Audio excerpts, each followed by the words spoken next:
Good morning, everybody. My name is Hamdah, and I'm going to be taking over the College of Education's Instagram today and talking a little bit more about the ABA program that we have here at Wayne State and just the role of an ABA student and a supervision student at work as well. So I'm currently in the 2021 cohort at Wayne State, so the one that just started, and we're actually just wrapping up our first semester. I personally got into ABA about 5 years ago when I actually responded to an ad from Wayne State because I did my undergrad there about one of their autism clinics as a behavior technician. And so I started there when I was 18, and I didn't always know what ABA was. It was such a new field. No one really talked about it during like career day services or anything like that. So I really wasn't aware of what I was going into. And then when I got there, absolutely loved everything. I love the kids. I'm also going to talk a little bit about how the program at Wayne State is structured. So I actually applied to Wayne State specifically because of the fact that it was going to be in person. It did end up being online just because of COVID and everything that happened.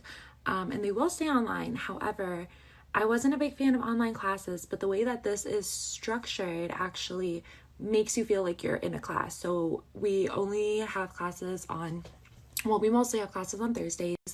And so they're synchronous. You log in, and then Krista, our professor, Krista Clancy, she is super great about keeping everything super interactive. And so it really does feel like you're in an actual classroom. So you don't have that I can't focus on like an online class or like you're distracted.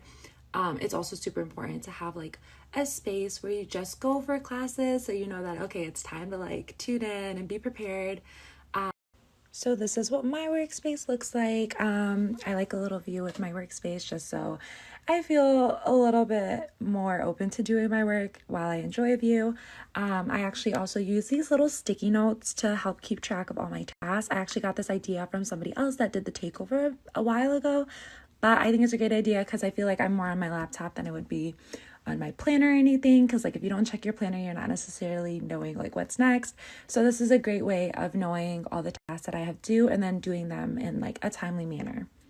So one of the things that you can do with a master's in ABA is become a BCBA, which stands for a board certified behavior analyst. And a BCBA is someone who implements and assesses and writes behavior programs for children on the spectrum.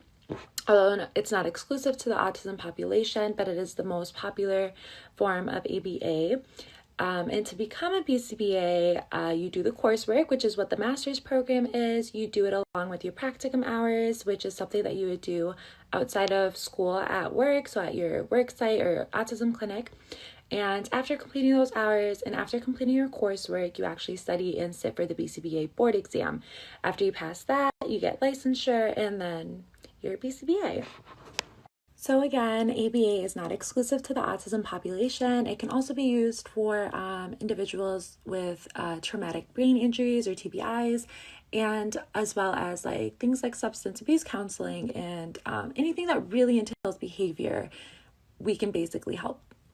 Personally, I'm going to stay within the autism population just because as a behavior technician and hopefully future BCBA, it's important to give those who don't necessarily have a voice to be their voice. It's super important to advocate for their behavioral needs because we come in with a different perspective than someone who's looking at their medical issues or anybody else in the health profession. So we're that bridge between their behavior and what they might actually need, and just being there and being that voice for them, just because they're not always able to tell us, but usually behavior does. Okay, last little bit before I head to work and show you guys a little bit about our center, what an autism center or ABA clinic actually looks like and what we do there. I'm just going to share a story of what ABA can truly do for individuals that may need it. We used to have a client who had really severe SIBs or self-injurious behavior. He would head hit, he would hit himself in the eye for just out of frustration. He couldn't tell us what he really wanted. He didn't necessarily have the words. And so we implemented a program where he could use a picture system to tell us what he wants. So it's called a PEC system. And it was amazing to see how something so small and implementing it the right way could really help this child go from severely injuring himself to actually telling us what he wants and what he needs. So this is our Rainforest Room. It's also known as our gross motor area. So this is a great place for the clients to come and engage with other peers and work on their gross motor skills. So we have this play structure, swings, and then we have a bunch of other toys that are cause and effect and just something that they can play with a peer if they wanted to. So this is a great place for socialization and other skills. Our ELG area, this is where we do our circle time. So again, it's other opportunities for the clients to engage with their peers and do some more school-like structures. So we have like a weekly focus. We change this every week, and then we try to go with the theme of the month that we're doing. So December is Christmas in winter. So there's that. And then we have our other programming area right there.